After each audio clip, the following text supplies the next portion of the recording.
Welcome to my channel, where we discuss everything and all things politics, economy, and development in Nigeria and around the world. The suspended governor of Rivers State, Simi Fubara, has raised the alarm that there are plots to ensure that the 6-month suspension given to his administration is extended. He raised the alarm through his Commissioner for Information. That is what we're going to talk about. And then I will give you the reason I believe that those who plotted Fubara's removal, why they will not want him to return back. That is what we're going to talk about in this video. And if you are new to my channel, or you have not yet subscribed to my channel, please subscribe to my channel. Hit the subscription button, hit the notification bell. When you subscribe to my channel and hit the notification bell, anytime I have a new video, you'll be among the first to know. God bless you. Now, the Rivers State suspended governor Simi Fubara, speaking through his commissioner for youth. It's commissioner for youth, actually, not information. Commissioner for youth, Chisom Gbali, has raised the alarm over an alleged plot to extend the emergency rule in the state. Chisom, speaking during an interview on Arise TV, claimed that the move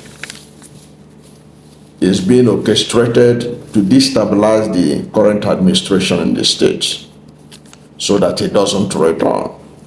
He said, this is what he told Arise TV. He said there is a plan to extend it before the end of the 6 months. They want to insert problems that will make the president make another pronouncement.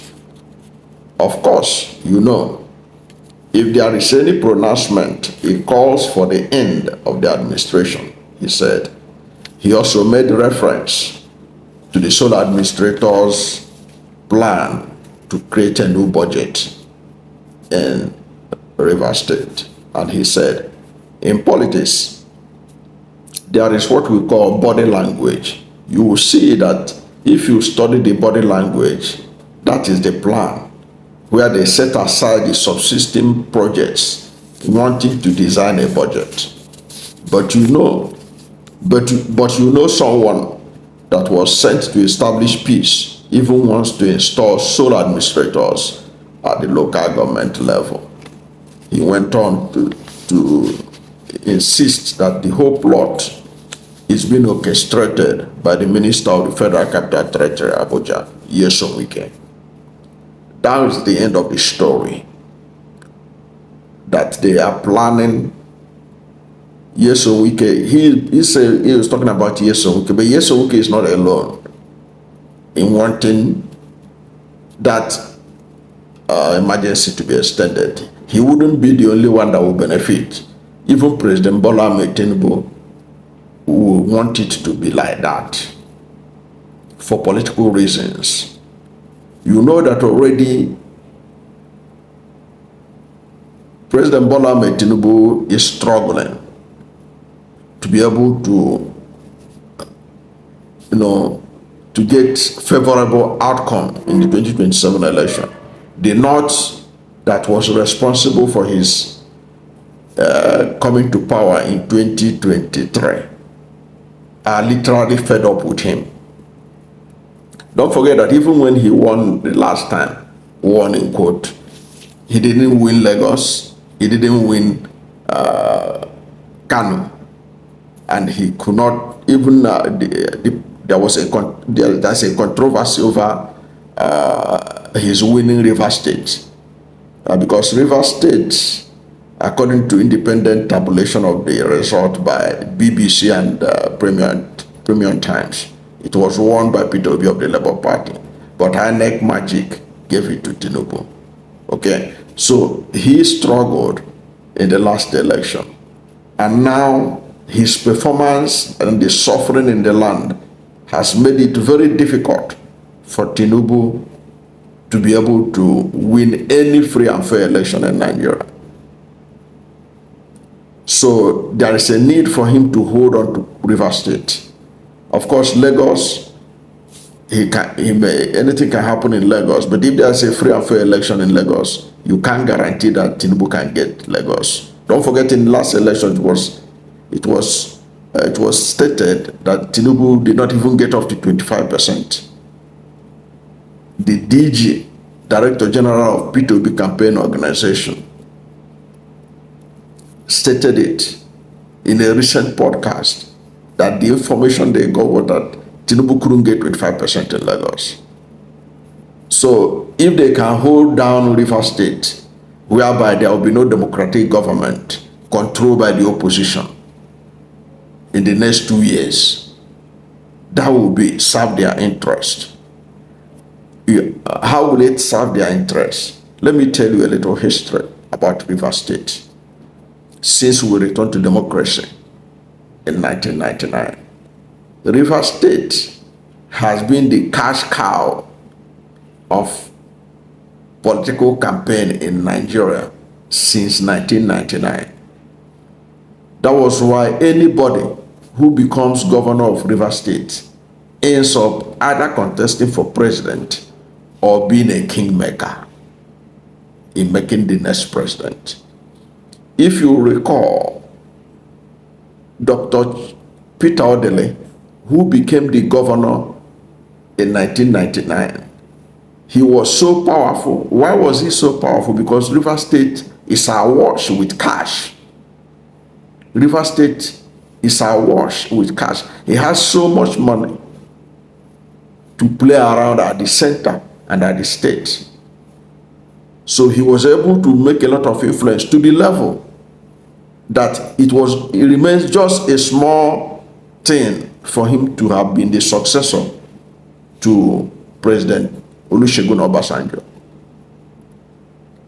It was when those who wanted him not to be the successor to Obasanjo came up with the allegation of corruption and all that, EFCC, this and that.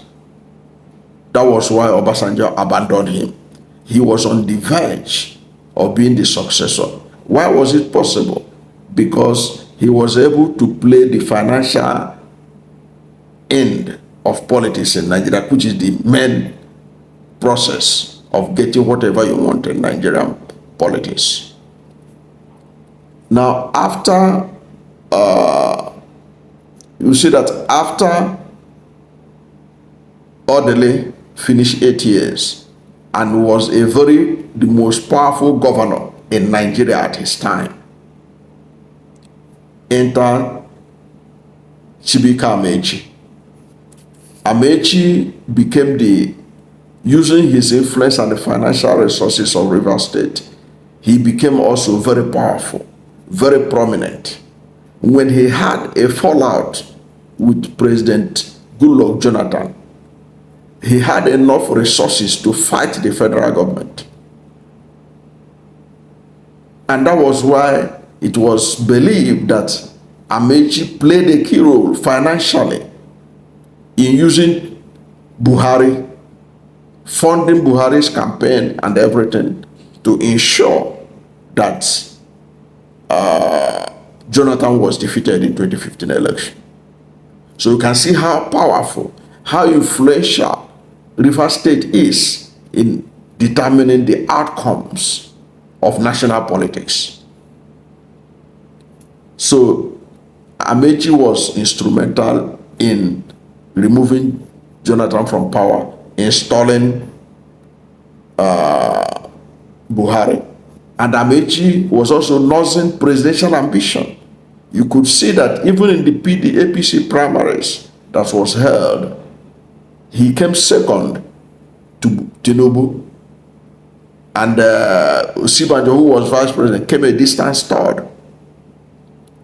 Amechi played that reverse card when he was governor to be able to warm himself to the level that he was one of the most powerful ministers under Buhari. Now, the power enters into the hands of Nyesom Wike. Nyesom Wike used that power effectively and wanted to be president when he couldn't get the presidency, because he was among those who plotted that the presidency should not be, that PDP should not do zoning. They should throw it open, because he was against those who are campaigning that the presidency of PDP should be zoned to the southeast. Himself and Atiku Abubakar, they plotted and ensured that that ticket was thrown open. He was hoping to get it. He couldn't get it. When he lost it, he now started scheming to be the vice presidential candidate to Atiku Abubakar. Of course, he didn't get it. That is how powerful the governor of Rivers State is, because Rivers State is awash with cash, whether you like it or not. Now, and you can't play politics in Nigeria without enough resources. You just be wasting your time. Now, Simi Fubara became governor.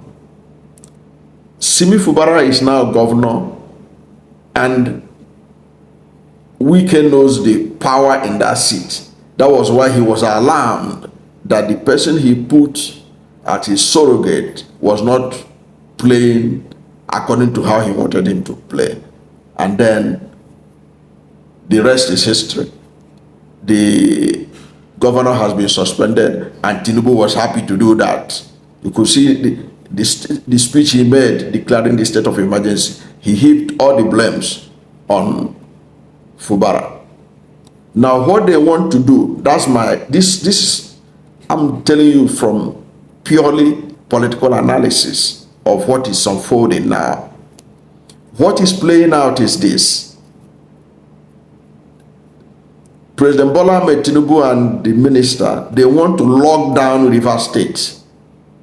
Because if they can lock down Rivers State, Rivers State will not be in a position. You know, Simi Fubara is in PDP.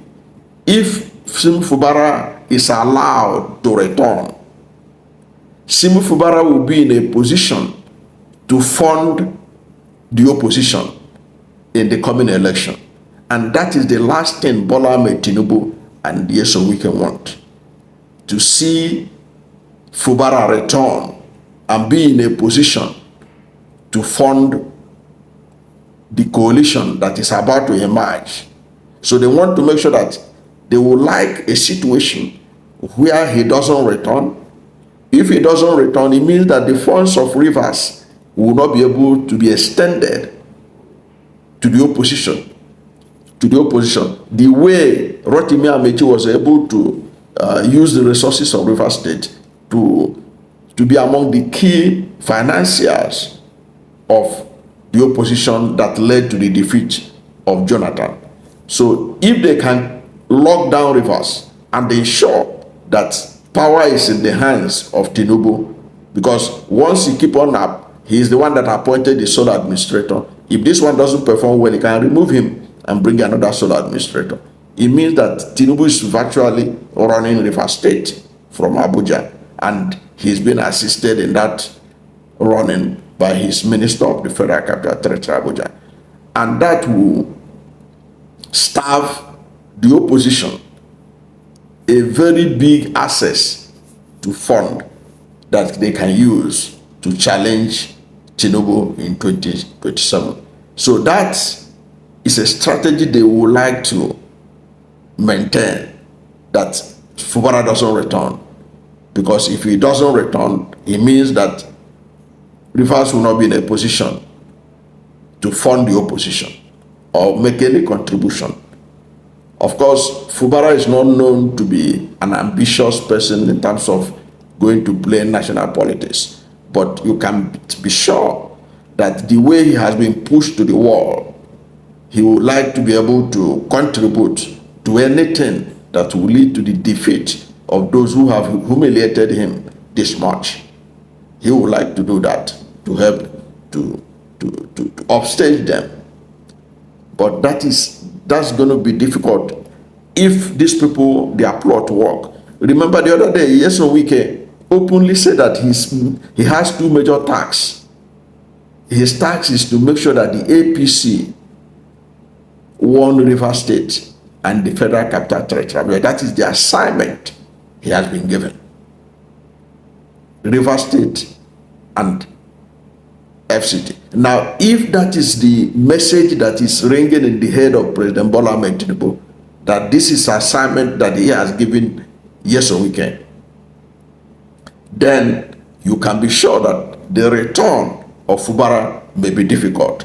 His return can only be possible if the people of River State say enough is enough, that this is a democracy, that they will not tolerate any more military administrator, any more administrator in their state, that Rivers people voted for Simi Fubara, that he must be reinstalled. And if they make enough noise and alert the international community about the absurdity, the aberration that is happening in their state, and make enough noise, occupy the American embassy and do some things, River State has to act. If they don't act, if they are docile the way they are docile right now, I can tell you for free, Fubara will not return, because in the political calculation, they wouldn't want him to return. Already, the other day when the FCT minister led a delegation to go and pay Sarah homage to the president, President noted that he said, I hope these projects you are doing will help me to win in Abuja. Okay, so the president is aware of the FCT minister's strategy of ensuring that he gets victory. So anything that will help Wike, the president is likely to back it, unless there is a pushback by the people of River State. Sorry, Fubara may not return. That's my take. I don't know what you think about this, but whatever is your position, let's hear from you at the comment section. Thank you for watching this video. And if you are new to my channel, you have not yet subscribed to my channel, please subscribe to my channel. Hit the subscription button, hit the notification bell. When you subscribe to my channel and hit the notification bell, anytime I have a new video, you'll be among the first to know. God bless you. And please don't forget to like this video, because when you like it, God will rank it high and recommend it for more people. Thank you, and God bless you and yours.